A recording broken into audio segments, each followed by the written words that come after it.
ሰላም እንዴት ናችሁ የዚህ ቻናል ተከታታዮች? ዛሬ እንግዲህ በሌላ ቪዲዮ ተገናኝተናል። ባለፈው ዩኒት 3 ፓርት 1 አይተናል። ዛሬ ደግሞ ዩኒት 3 ፓርት 2 እናያለን ማለት ነው። ዛሬ እንግዲህ settlement pattern of people of Ethiopia and the ancient Ethiopian civilization, pre-Aksumite kingdom, the Gwidi kingdom and the Shan ማለት ነው። the historical pattern of ያሉትን የኢትዮጵያን ሲቪላይዜሽኖች እናያለን ማለት ነው። መጀመሪያ እንግዲህ settlement pattern የሚለው እናያለን። settlement pattern is the distribution of people across the landscape ማለት ነው። settlement ማለት የመስፈር ማለት ነው። የህዝቦች መስፈር አንድ ላንድስኬፕ ላይ መስፈር ማለት ነው። it's a result from long historical process in north east Africa. long historical process ነው ያስፈልጋል። የሆነ settlement አሁን የምናየው settlement historical የሆነ ፕሮሰስ ነበረው ማለት ነው። regardless of the territory they inhabited, how now the people in Ethiopia have tradition that trace their origin. The people of Ethiopia result from extensive process of movement due to pull or push factor. ኢትዮጵያ የፒፕል ኦፍ ኢትዮጵያ ሁላ ያለፈበት አሁን የሰፈረበት ቦታ due to long process ነው ማለት ነው። በድሮ ጊዜ ያው for example በ5ኛ እና በ15ኛ በ16ኛ ክፍለ ዘመን ሙቭመንቶች ነበሩ አይደለ? እና አርጎባ ሙቭመንት፣ ሶማሊ ኦሮሞ ፖፑሌሽን ሙቭመንት ነበረ ማለት ነው። ስለዚህ ያሁን እነሱ ሙቭመንቶች ያሁን settlement pattern እንዲኖሩ ያደርጉታል ማለት ነው ኢትዮጵያን። the shortage of resource push people shortage ያ እንደዛ ሙቭመንት ደግሞ ከይዙ ምንድነው shortage of resource whereas availability of pools.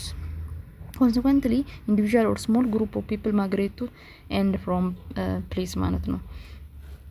people migrate ከአንድ ቦታ ወደ አንድ ቦታ migrate ያደርጋል in order to fulfill the resourceful areaዎችን ለማድረግ ማለት ነው።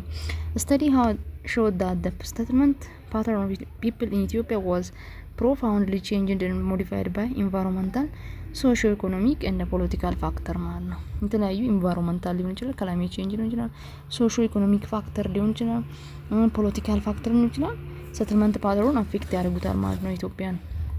settlement pattern the settlement varied in density from dense in some region as to sparse in other ማለት density እና sparsity ነው። አንድ ቦታ ላይ ተጠጋግቶ ነው የሚኖሩት፣ ሌላ ቦታ ደግሞ ተራርቀው ይኖራሉ ማለት ነው። some people lived in vast heights ሌሎቹ vast heights ላይ ነው የሚኖሩት while other live in lowland ሌሎቹ ደግሞ ሃይላንድ ይኖራሉ፣ ሌሎቹ ደግሞ ሎላንድ ይኖራሉ ማለት ነው። the Cushitic and Semitic language speaking people had long since resided in the region between the Red Sea in the east and the Blue Nile in the west before dispersing in various directions. Cushitic እና Semitic language በዚህ ቦታዎች ነበር የሚኖሩት ማለት ነው።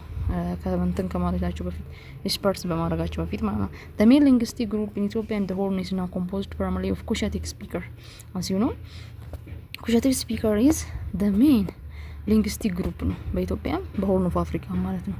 followed by Semitic ከዛ Semitic speaker ማለት ነው። ስለዚህ Cushitic speakers are a very main linguistic group in the Ethiopia and the Horn ማለት ነው።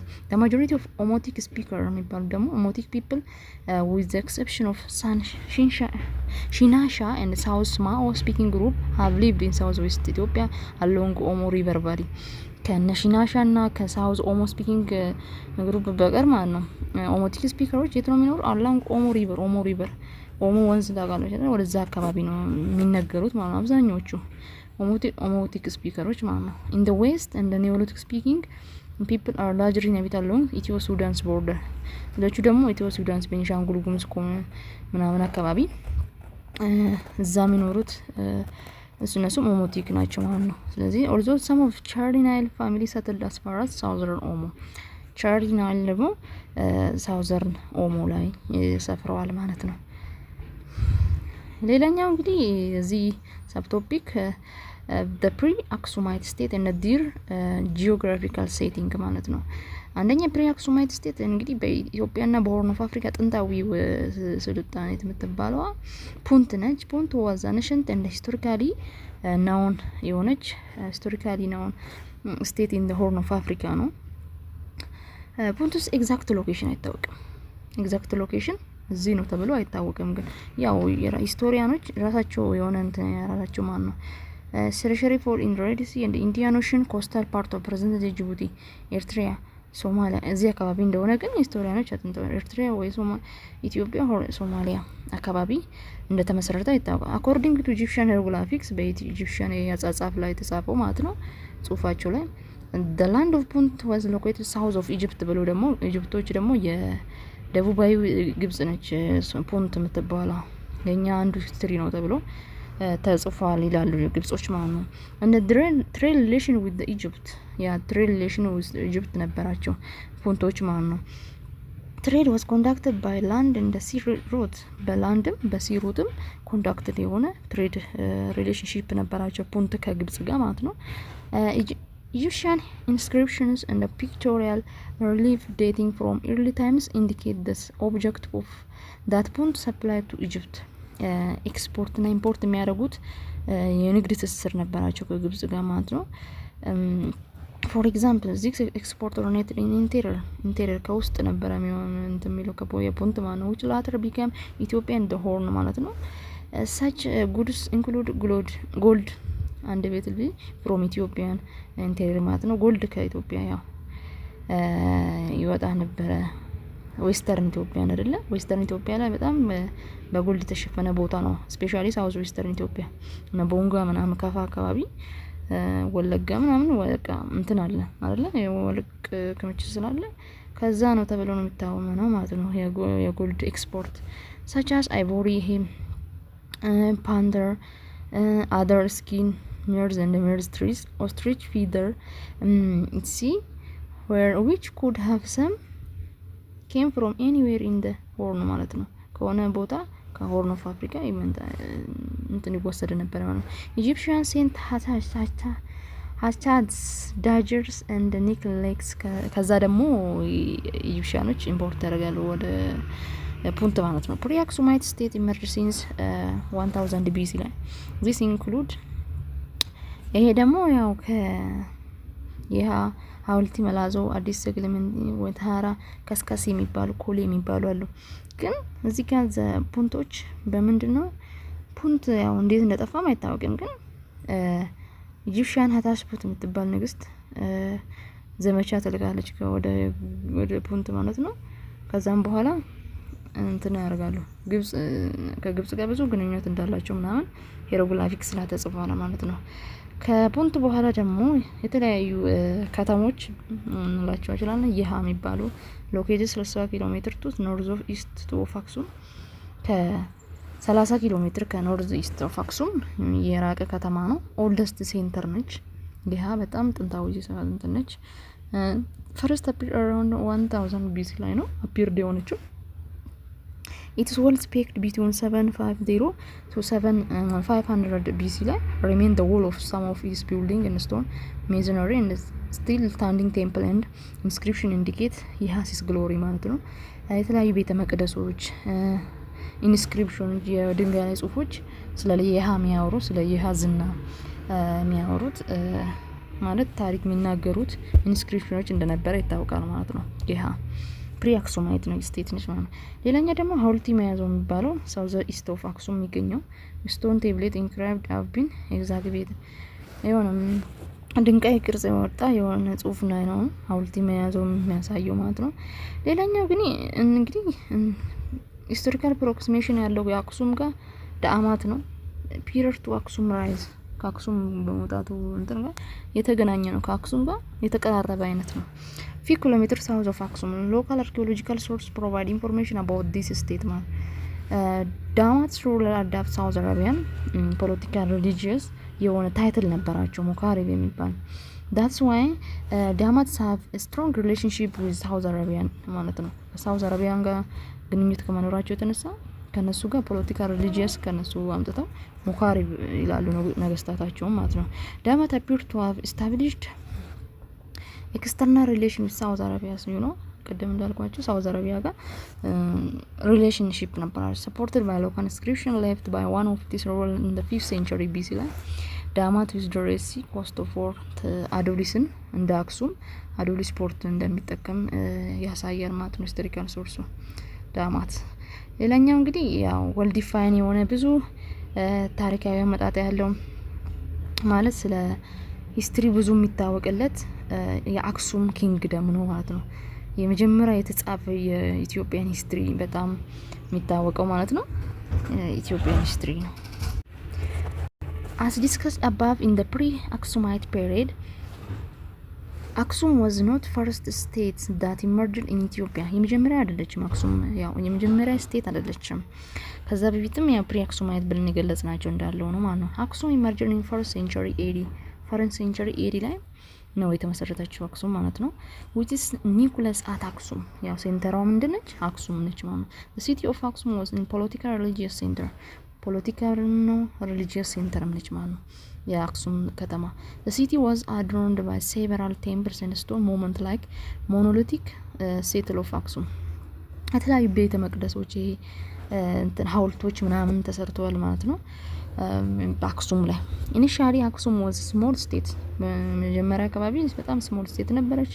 ግን ደግሞ በፎርዝ እና 6 ሴንቸሪ ላይ በጣም ገናና ላይ ወጣች። ደግሞ ከአራቱ ፓወር ወርልድ ፓወር ውስጥ የተመደበችበት ጊዜ ነበር ማለት ነው። አክሱማይት ኪንግስ expand the kingdom of significantly to include territory bounded in the east beyond the Red Sea, Southern Arabia, the river Abai in the west, in the north of tip of Eritrea, in the north ደግሞ ኖርዝ ሸዋ in the south ሆኖ ግዛታቸውን በጣም ሊያስፋፉ ችለዋል ማለት ነው። ኢኮኖሚካሊ አክሱማይት ዲፔንድ ኦን ፕሎ አግሪካልቸር ነው በቃ the main ወይ ደግሞ the backbone of the economy የሚባለው ፕሎ ነው ደግሞ አግሪካልቸር። አክሱም is known as kingdom powerful state was well demarcated የሆነ ሶሻል ስትራክቸር አላቸው። the link between kings and people was payment of tribute የንጉሱና የህዝቡ የሚያገናኛቸው ነገር ምንድነው? ትሪቢዩት ግብር መክፈል ላይ ነው። the state also generated considerable income from local and external trade conducted via the port of Adulis on the Red Sea coast. አዱሊስ ያው የአክሱም እንትን ነው ማለት ነው፣ ወደብ ነው ማለት ነው። ወደባቸው ነው። አስቀድሞ በዳማት ጊዜም ወደባቸው ነበር ለዳማቶች እና ደግሞ ለአክሱሞች ደግሞ ሞር በጣም ኢኮኖሚካሊ ዲፔንድ የሚሆኑበት አስፈላጊ ወደባቸው ነበር ማለት ነው።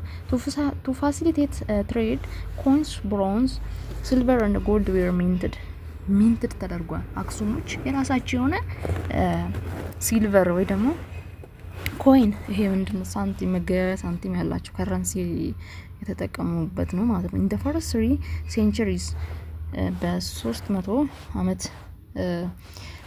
መጀመሪያ ላይ ግዕዝ ኢቮልቭድ as written language ሆኖ ኢቮልቭድ ሆነ የተጻፈ ላንጉዌጅ ሆኖ ማለት ነው። inscription and the coins show that Sabian Greek language were used in አክሱም። 3 ቋንቋዎች ይነገር ነበር በአክሱም ይጠቀሙ ነበር። አንደኛ ግዕዝ ነው፣ ሁለተኛ ሴቢያን ነው፣ ሶስተኛ ደግሞ ግሪክ ላንጉዌጅ ይጠቀማሉ ማለት ነው። before ግዕዝ the use of Greek language possibly resulted from trade contact with the Greco-Roman world ጋር በንግድ ትስስር ስለነበራቸው ግሪክን ይጠቀሙ ነበር ማለት ነው አክሱማይት ኪንጎች ማለት ነው። ግሪክ was the lingua franca of Red Sea and the Mediterranean region by then ማለት ነው። ግሪክ በጣም ይነገር ነበር ሬድ ሲ አካባቢ ሜዲትራኒያን ሪጅን አካባቢ ማለት ነው። the Aksumite had beliefs indigenous religion ነበራቸው እስከ 4ኛ ሴንቸሪ ድረስ ክርስትና እስከሚቀበሉበት ጊዜ ድረስ 4 ሴንቸሪ ኤዲ ድረስ እና ደግሞ 7 ሴንቸሪ ኤዲ ላይ እስላምን እንደተቀበሉ ይታወቃል። እስከዛ ድረስ ኢንዲጂነስ ሪሊጅንም የግሪክንም እንደዛው እንትኖች ያመልኩ ነበር ጣዖቶች በግሪክ ውስጥ በአክሱም ውስጥ ይመለክ ነበር። unlike many other center of civilization like Yeha, Metara, Adulis, Aksum continue to exist as most important center of highly developed civilization for several centuries ለብዙ አመታት 100 አመታት ሴንተር ሆኖ አገልግላለች ማለት ነው አክሱም። this can be attested from the ruins of Aksumite temple ቤተ መቅደሶች አይረን ቱል ብሪክ ኮይን ቶምብስ መቃብር ኦብለሲክ እንዳፈልቱ ማለት ነው። in addition ሺፕ ቢልዲንግ ቴክኖሎጂ ሺፕ በጣም ሺፕን የተጠቀሙ በሆርን ኦፍ አፍሪካ የመጀመሪያዎቹ አክሱሞች ናቸው። ባተል ሺፕ ማለት ነው የጦር መርከብ all was also well known in the port of town አዱሊስን በመጠቀም the ruins of have became among the known tourism center in Ethiopian today ያሁን አሁን ላይ የአክሱም ከተማ በጣም ቱሪዝም የሚጎበኛት ከተማ ነች ማለት ነው but gradually አክሱም deteriorated ያው ኃያልነቷን እየለቀቀች ሄደች ማለት ነው because the process of decline started when Red Sea had came under the control of Muslim አረቦች as you know 7ኛ ሴንቸሪ ላይ ሲነሱ ኢስላም ሲመጣ እስልምና ከመጣ በኋላ ዲስትራክሽን ኦፍ ፖርት ኦፍ አዱሊስ 1702 ላይ ኤዲኔ አዱሊስን ዲስትራክት ካረጉ በኋላ ጄዳ የሚባለውን የራሳቸውን ጅዳ የሚባለውን ፖርት ካቋቋሙ ማቋቋም ቻሉ ማለት ነው the loss of trade led to the decline of its economy political and military power ማለት አሁን አክሱማይት ኪንጎች አዱሊስን ካጡ በኋላ ኢኮኖሚካሊ እየደከሙ መጡ ማለት ነው ኢኮኖሚካሊ ከደከሙ ደግሞ ፖለቲካሊ እየደከሙ ሚሊተሪ ፓወራቸውም እየደከመ ሄደ ማለት ነው እና ደግሞ ኢንተርናል ሬቤሊየሞች አሉ against king ካሌብ ማለት ነው ኢንተርናል ሬቤሊየም ስንል የውስጥ ሽኩቻ ማለት ነው broke out ካሌብ had once controlled Saudi Arabia ካሌብ ለ50 አመት ምናምን የመንን ሳውዲ አረቢያን ተቆጣጥሮ ነበርና but the Saudi Arabian finally expelled አረጉት ማለት ነው እሱ አክሱማይት governors and the soldiers from the region between 580 and 519 AD those Aksum lost this control of the side of Red Sea trade ማለት ነው አክሱም ሎስት አረገች ኮንትሮል ማድረግ ሲያካባቢ ያላትን ያልነቷን አጣች ማለት ነው the decline continued in the following century ዲክላይኑ የቀነሰ ሲንት with internal political disturbances contributing as additional factor ያው external factor አለ internal factor አለ ይሄ ተደራርቦ finally unable to check the rebellions of ቤጃ ፒፕሎች ደግሞ አመጹ ማለት ነው ውስጥ ነው አክሱማይት state was pushed southward to Kubar in southern Tigray and by the late 9th century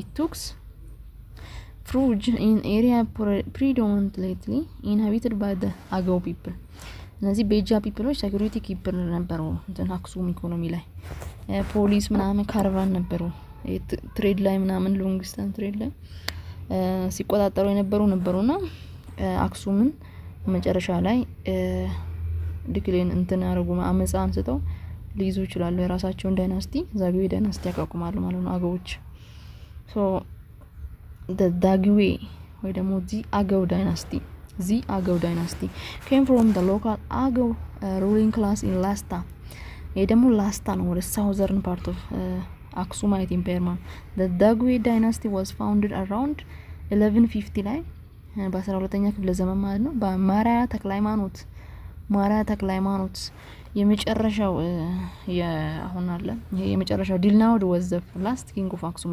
ዲልናውድ ይባላል የመጨረሻው የአክሱም ንጉስ ነበርና ማራያ ተክለሃይማኖት ፖለቲካል ሜሬጅ ነበር ከዲልናውድ ልጅ ጋር ማለት ነው መስቦ ወርቅ ጋር ማለት ነው ሶ ማራያ ተክለሃይማኖት የራሱ የሆነ ዳይናስቲ the Agao dynasty ደግሞ ዛግዌ ዳይናስቲ ሊመሰረት ይችላል ማለት ነው established new capital at አደፋ ወይ ደግሞ ሮሃ ወይ ደግሞ ላስታ ይባላል ወይ ደግሞ ላሊበላ አራት ስም ነው ያለው አራቱም ግን አንድ ናቸው the founding of Dagwe dynasty is now a new kingdom but it's all about a political power shift ነው new kingdom ነው political power shift ነው the economy of the Agao dynasty was based on agriculture ነው በቃ ኢኮኖሚያቸው ትሬድም የራሱ አስተዋጽኦ አለው additional income of the state ማለት ነው the Zelia port was a main outlet during Zagwe kingdom main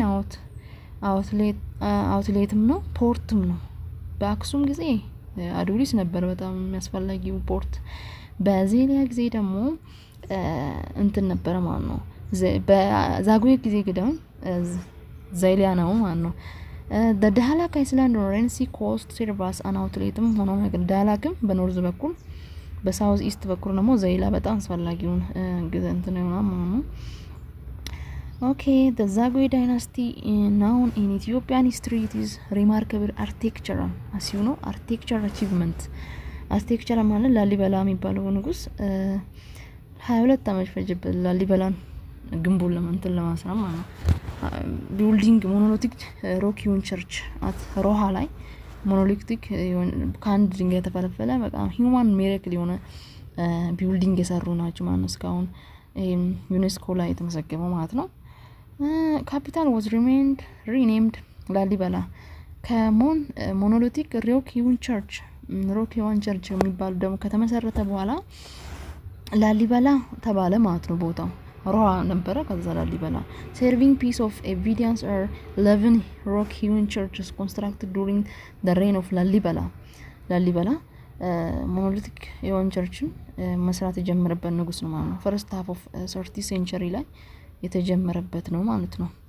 ለምንድን ነው ሞኖሊቲክ ሮክ ሂውን ቸርችን መሰረት የጀመሩት? ምክንያቱም ህዝቦች ክርስቲያን ህዝቦች ወደ ኢየሩሳሌም ሄዱ ነበር። ኢየሩሳሌም የሚሄዱት ደግሞ ከግብጽ በረሃ አልፎ ሰናሂ በረሃ ከዛ አልፎ በቃ ኢየሩሳሌምን ሳይደርሱ ወይ ደግሞ እዛ በረሃው ላይ ሞታሉ ወይንም ነገር ይሄንን ለመቀነስ ሲባል ሁለተኛውን ኢየሩሳሌም ኢትዮጵያ ለመስራት ሲባል ሞኖሊቲክ ሮክ ሂውን ቸርች መስራት አሰቡ ማለት ነው። so the presence of this beautiful church made town of Lalibela one of the most important center of learning and Christian culture in Ethiopia. and he መመስረቱ learning Christian culture in Ethiopia እንዲማር ተደረገ ማለት ነው። ስለዚህ ዛጉዌ ዳይናስቲ ልክ እንደ አክሱማይት ዳይናስቲ ክርስትናን በጣም የተስፋፋበት ሰዓት ነበረ። በአክሱም ጊዜ ታውቃላችሁ በንጉስ ኢዛና ነው ክርስትናን የተቀበለው። በንጉስ ፈራመናጦስ ከግብጽ ተላከው በፈራመናጦስ አማካኝነት ተለወጠ ማለት ነው። ወደ ክርስትና ተለወጠ። ከዛም በኋላ ኦፊሻል ሪሊጅን ሆነ። በአራተኛ ክፍለ ዘመን ፈራመናጦስ አባ ሰላማ ተብለው ኢትዮጵያ ላይ ተሾመዋል ማለት ነው። የመጀመሪያ ጳጳስ ሆነው ተሾመዋል። the first bishop in Ethiopia ተብለው ተሾመዋል። ስለዚህ በ5ኛ ሴንቸሪ ደግሞ በአክሱም ጊዜ 9 ቅዱሳን መጥተው ነበር ኢትዮጵያ። 9 ቅዱሳን ሆነ አረጋዊ ምናምን ደብረ ዳሞ እንደዛ አይነት በቃ ሞናስትሪክ ላይፍ ወይ ደግሞ ይሄ ገዳማዊ ህይወትን አስተምረው ክርስትና በቃ እያጠመቁ ሁሉንም ደማስ እያጠመቁ ቆይተዋል ማለት ነው። በዛጉዌን ጊዜም ክርስቲያኒቲ በጣም ኤክስፓንድ የሆነበት ሰዓትም ነበረ ማለት ነው። ስለዚህ ዛጉዌዎች ምንድነው የአክሱምን ሪሊጅናቸውን ተቀብለዋል ማለት ነው። ሪሊጅናቸውን ማስፋፋቱን ቀጥለዋል ማለት ነው። ሮክ ሂውን ቸርች ኦፍ ላሊበላ many factors contributed the downfall of ዛጉዌ ዳይናስቲ ደግሞ ብዙ ፋክተሮች አሉ። the first one was the problem of succession thrown among ዛጉዌ princes በዛጉዌ ኪንግደሞች succession problem of power succession አለ ማለት ነው። most of time they settled in this issue by force of arms ይሄንን በቃ በእንትን በጦርነት ያደርጋሉ። ግን they could not able to arrange the smooth succession of the throne. secondly ይሄ power of succession አንደኛ ነው power of succession። ሌላኛው ደግሞ strong position of ዛጉዌ kings throughout the rule opposition ገጥሟቸው ነበር። ኦፖዚሽኑ ደግሞ ከየት ነው የሚገጥማቸው? ከትግራይና ከአማራ ሪጅን አካባቢ ነው ማለት ነው። that's why ዛጉዌ ዳይናስቲዎች ምንድናቸው የተባሉት? their legitimate power ነው ያዙት።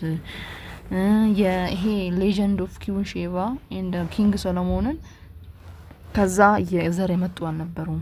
አጀበር ናቸው። አጀበር ብለው ስልጣን ያዙ ናቸው። የንጉስ ሚኒሊክ ኦፍ ፈርስት ኦፍ እስራኤል ሰሎሞን እስራኤልንና ኪውን ሼባን እንትን ተከትሎ አይደለም የመጡት ብለው የአማራና የትግራዮች አመጽ ተነስተውባቸዋል ማለት ነው። ሌላኛው ደግሞ ፓወር ሰክሰሽን ነው ቅድም እንዳልኳችሁ። ስለዚህ this is a problem. he is the ዛጉዌ king were seen as illegitimate ቅድም እንዳልኳችሁ illegitimate ናቸው። succession of Aksum the intention behind this legend was the restoration of the ancient dynasty of Aksum የአክሱምን ስርዓት የጠበቀ የዘር ብልዳቸው ከነ ሚኒሊክ ዘፈርስትና ኪዩን ሚኒሊክ ዘፈርስትን እንትን አለ ላይን አለው እንትን አለ ወይ ደግሞ ክብረ ንግስት የሚባለው አልጠበቀም ብሎ ስለሚያምኑ ማለት ነው። however despite the strong position ትግራይ ተፈጠረ ማለት ነው። initiative to overthrow Daguye came from the Amhara region. The Amhara region was located to the south of Lasta, located around the southern ወሎ ላይ ኖርዝ ሸዋ።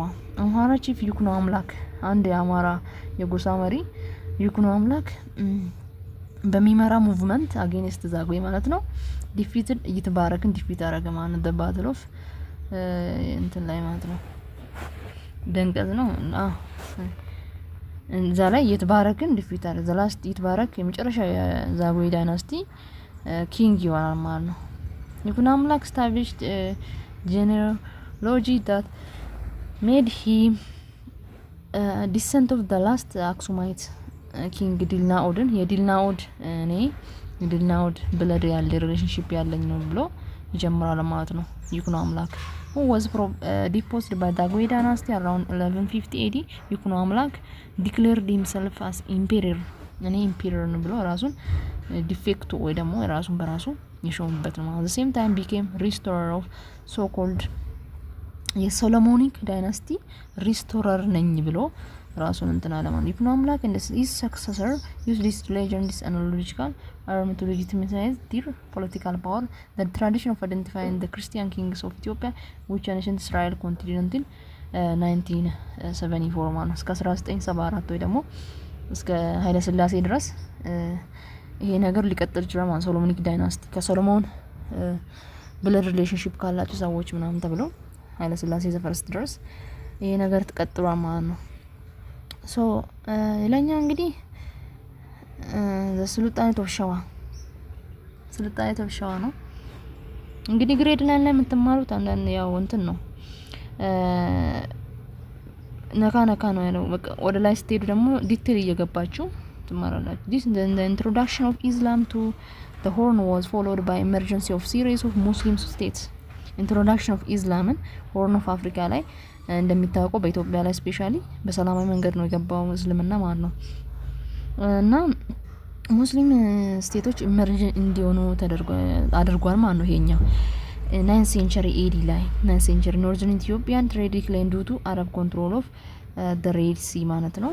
አረቦች ከተቆጣጠሩ በኋላ ኖርዘርን ኢትዮጵያ እንትና ዲስትራክሽን ኦፍ አዱሊስ ቅድም እንዳልኳችሁ አዱሊስ ዲስትራክት አድርጓል አረቦች ማለት ነው።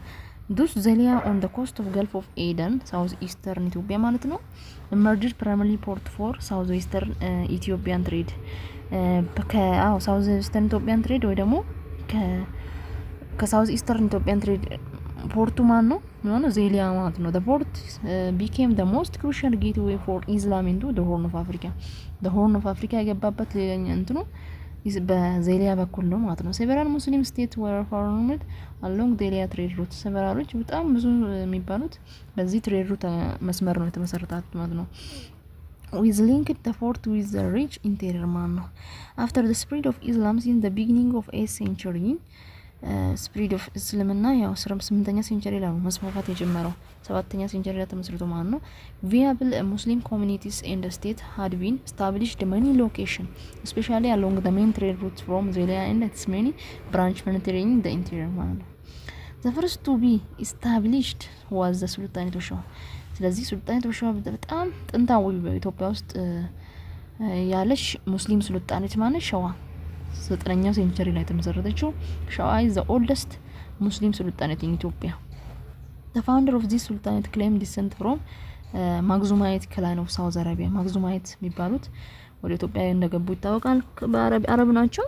ማግዙማይት ይባላል እንትን ዳይናስቲ ማግዙሚ ሳውዘርን አረቢያ ማለት ነው። the dynasty became known as ማግዙማይት ዳይናስቲ። ማግዙማይት የሚባሉ ክላኖች ማግዙማይት ዳይናስቲ ፈጠሩ ማለት ነው። Its location was in the hot lowland region of the left of Awash River አካባቢ ማለት ነው። The ruling family of this state had an internal power struggle አላቸው which later led to final decline. internal power struggle ውስጥ ሽኩቻ ስልጣን ሽኩቻ ስላላቸው ከዛ ለወደቃቸው ምክንያት እሱ ይሆናል ማለት ነው። ሌላኛው እንግዲህ ሙስሊም ሱልጣኔት ኢፋት ነው the most strong የሚባለው ማለት ነው። ኢፋት emerged to south of ሸዋ ከወደቀ በኋላ ኢፋት ይመጣል ማለት ፋውንድድ ባይ ኡመር ወላስማ። ይሄ ደግሞ ወላስማ ዳይናስቲ ቅድም ያለው ማክዙማይት ዳይናስቲ ነው አይደለ? ኢፋት ደግሞ ኡመር ወላዝማ የሚባል ሰው ወላዝማ ዳይናስቲ ይፈጠራል 1283 ኤዲ ላይ 85 ኤዲ ላይ 13ኛ ሴንቸሪ ላይ ማለት ነው። it would have destroyed an older ማክዙማይት ዳይናስቲን ከዲስትሮይ ካረጉ በኋላ ነው ወላዝማ ዳይናስቲን የፈጠረው። instead it became the strongest muslim sultanate in the region በጣም ስትሮንግስት የሆነ እና ደግሞ ዱሪንግ አምደ ጽዮን እንደውም እንትን ካላቸው በኋላ ዲስትሮይ ካረጓቸው በኋላ ሳውዝ ኢስተርን አካባቢ ሀረር ሄደው ጀጎል ግንብን እስከ መስራት የደረሱት ኢፋት ናቸው። አዳል ተብለው ላተር ማለት ነው። ኢፋት controlled vast territories through which the long distance trade route of Delia passed. Therefore, most of the profitable Zelia trade came from under control of ኢፋት ማለት ነው። ኢፋት በጣም Zelia trade route ይቆጣጠሩ ነበር። Eventually, ኢፋት became the strongest rival of Christian Highland state ማለት ነው። ራይቫል ሆነች ማለት ነው ከክርስቲያን ሃይላንድ ኪንግደም ላይ በጣም እንትን ኮምፒቲቲቭ ወይ ደግሞ ኮምፒቲሽን ውስጥ የገቡት ሆኑ ማለት ነው። ቢኮዝ ኦፍ ትሬድ ሩት ዜሊያ ትሬድ ሩት ለመቆጣጠር ሲባል ነው፣ ያው ሪሊጅን አይደለም።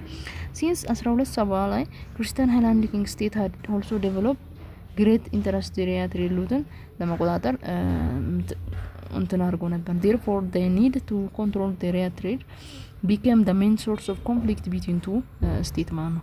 ስለዚህ የዜሊያ ትሬድ ሩትን መቆጣጠር ለሁለቱ ለክርስቲያን ሃይላንድ ኪንግደም እና ለሙስሊም ሱልጣኔት ዋነኛው the most significance የሆነ እንትን ቻሌንጅ ወይ ደግሞ ይሄ ጦርነት ወደ የሚካሄድበት ቦታ ያስኬዳቸው ነበር ማለት ነው። so this is unit 3 grade 9 and please subscribe, like, share the videos if you are this good to you, and thank you for your attention. Thank you so much.